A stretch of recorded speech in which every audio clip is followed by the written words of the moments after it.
John Donne's Batter My Heart, Three-Person God is a poem about spiritual desperation and radical change. The speaker is talking directly to God, specifically the Christian Trinity, and he believes he cannot fix himself. He feels trapped by sin, stuck in habits he can't break, and disappointed that gentle spiritual guidance has failed him. Early in the poem, the speaker contrasts two kinds of change. God has tried to knock, breathe, shine, and mend. These are soft actions, like advice, encouragement, or small repairs. But the speaker says that approach isn't working. Sin runs too deep.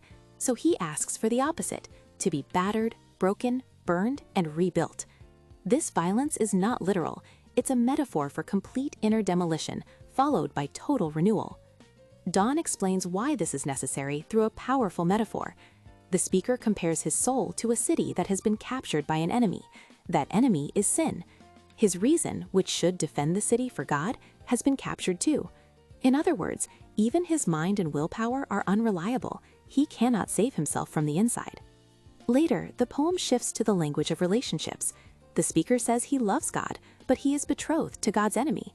He asks God to divorce him from that bond, even to take him by force if necessary. What matters is not comfort, but rescue.